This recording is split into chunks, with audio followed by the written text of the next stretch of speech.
Assalamualaikum warahmatullahi wabarakatuh. Bismillahirrahmanirrahim. Alhamdulillahirabbil alamin.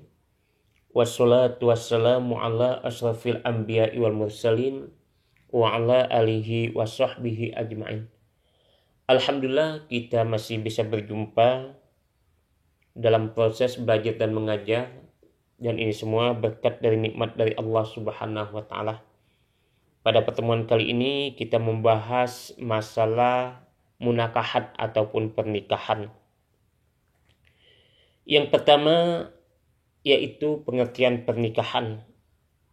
Secara bahasa, nikah berarti mengumpulkan atau menggabungkan.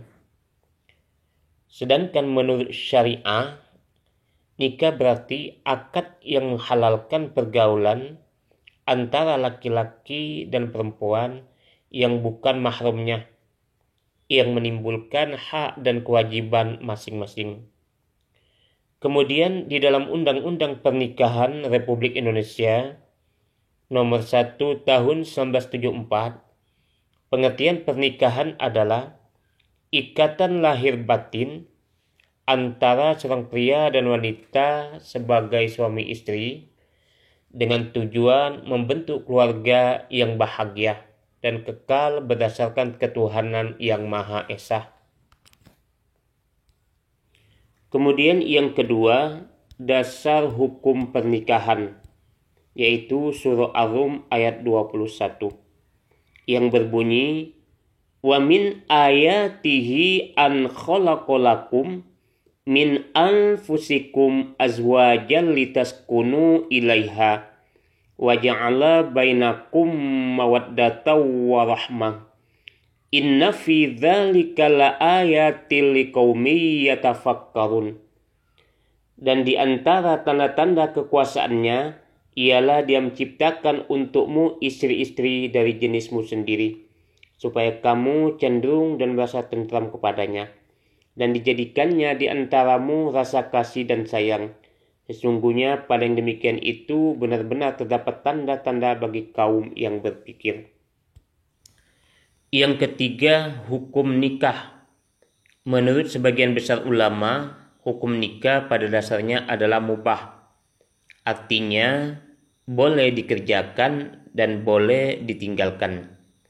Jika dikerjakan, tidak mendapat pahala, dan jika ditinggalkan, tidak berdosa. Meskipun demikian, ditinjau dari segi kondisi orang yang akan melakukan pernikahan, hukum nikah dapat berubah menjadi sunnah, wajib, makruh, ataupun haram. Penjelasannya adalah sebagai berikut.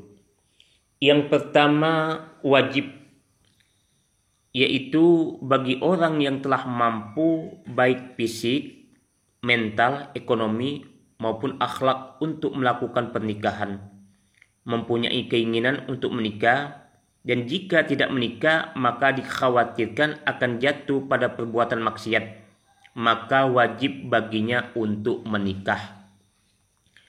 Kemudian yang kedua, sunnah, yaitu bagi orang yang telah mempunyai keinginan untuk menikah namun tidak dikhawatirkan dirinya akan jatuh kepada maksiat sekiranya tidak menikah. Dalam kondisi seperti ini, seseorang boleh melakukan dan boleh tidak melakukan pernikahan. Tapi melakukan pernikahan adalah lebih baik darinya mengkhususkan dirinya untuk beribadah sebagai bentuk taat kepada Allah Subhanahu wa taala. Kemudian yang ketiga, mubah. Mubah ini jika seseorang menikah hanya untuk memenuhi syahwatnya saja dan bukan bertujuan untuk membina rumah tangga sesuai syariat Islam, tetapi dia juga tidak dikhawatirkan akan menelantarkan istrinya. Yang keempat, makruh. Bagi orang yang ingin menikah tetapi belum mampu memberi nafkah terhadap istri dan anak-anaknya.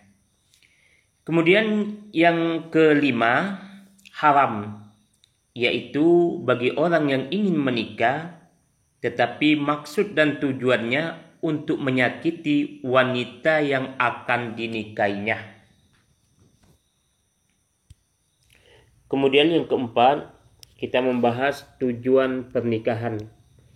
Secara umum, tujuan pernikahan adalah untuk memenuhi hajat manusia, pria terhadap wanita ataupun sebaliknya, dalam rangka mewujudkan rumah tangga yang bahagia sesuai dengan ketentuan-ketentuan agama Islam. Namun secara rinci tujuannya adalah: 1. Untuk memperoleh rasa cinta dan kasih sayang. 2. Untuk memperoleh ketenangan hidup. 3. Untuk memenuhi kebutuhan seksual atau birahi secara sah dan diridhoi oleh Allah Subhanahu wa taala. 4. Untuk memperoleh keturunan yang sah dalam masyarakat. Dan yang kelima, untuk mewujudkan keluarga bahagia di dunia dan di akhirat. Kemudian yang kelima, rukun nikah. Jumhur ulama dan juga mazhab Syafi'i mengemukakan ada 5 rukun nikah. Yang pertama, ada calon suami dengan syarat-syarat laki-laki berusia dewasa ataupun 19 tahun, beragama Islam, tidak dipaksa atau terpaksa, tidak sedang dalam ihram haji atau umroh, dan bukan mahram calon istri. 2. Ada calon istri dengan syarat sudah cukup umur atau 19 tahun, bukan perempuan musyrik, tidak dalam ikatan perkawinan dengan orang lain, bukan mahram bagi calon suami, dan tidak dalam keadaan ihram haji atau umroh. Kemudian yang ketiga, ada wali nikah. Wali nikah dibagi menjadi 2 macam. Yang pertama, wali nasab.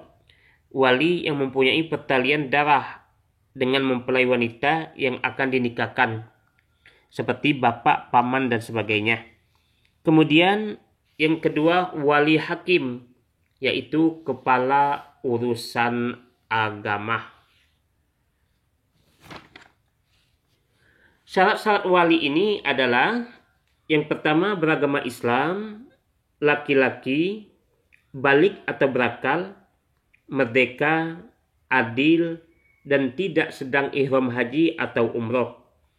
Kemudian yang keempat, ada 2 orang saksi dengan syarat Islam, laki-laki, balik atau dewasa, berakal sehat, dapat mendengar, dapat melihat, dapat berbicara, adil, dan tidak sedang ihram haji atau umroh. Dan yang kelima, akad nikah, yaitu ucapan ijab dan qabul.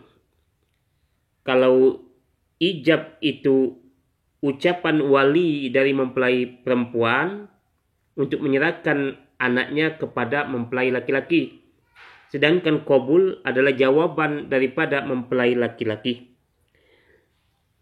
Kemudian bahasan yang keenam, yaitu muhrim. Muhrim ini menurut bahasa berarti yang diharamkan. Tetapi dalam ilmu fikih, muhrim adalah wanita yang haram dinikahi. Adapun penyebab seseorang wanita haram dinikahi ada 4 macam, yaitu sebagai berikut. Yang pertama, wanita yang haram dinikahi karena keturunan. A. Ibu kandung dan seterusnya ke atas, nenek dari ibu dan nenek dari ayah. B. Anak perempuan kandung dan seterusnya ke bawah, cucu dan seterusnya. C. Saudara perempuan sekandung, sebapa atau seibu. D. Saudara perempuan dari bapak. E. Saudara perempuan dari ibu. F. Anak perempuan dari saudara laki-laki dan seterusnya ke bawah. G. Anak perempuan dari saudara perempuan dan seterusnya ke bawah. Kemudian yang kedua, wanita yang haram dinikahi karena hubungan sesusuan. A. Ibu yang menyusui. B. Saudara perempuan sesusuan. Kemudian yang ketiga, wanita yang haram dinikahi karena perkawinan. A. Ibu dari istri atau mertua. B. Anak tiri atau anak dari istri dengan suami lain apabila suami sudah berkumpul dengan ibunya. C. Ibu tiri atau istri dari ayah, baik sudah dicerai atau belum. D. Menantu, istri dari anak laki-laki, baik sudah dicerai maupun belum. Kemudian yang keempat, wanita yang haram dinikahi karena mempunyai pertalian muhrim dengan istri. Misalnya, haram melakukan poligami, memperistri sekaligus terhadap 2 orang bersaudara, terhadap seorang perempuan dengan bibinya, terhadap seorang perempuan dengan kemenakannya. Anak-anakku sekalian, tentunya masih banyak yang perlu kita bahas, seperti kewajiban suami dan istri, pernikahan yang tidak sah dan dilarang oleh Islam, seperti nikah mun'ah atau kawin kontrak, pernikahan sigar atau barter, pernikahan muhalil, dan lain sebagainya. Namun pada pertemuan kali ini kita cukupkan sampai di sini dulu. Terima kasih atas perhatiannya. Mohon maaf atas segala kekurangannya. Wassalamualaikum warahmatullahi wabarakatuh.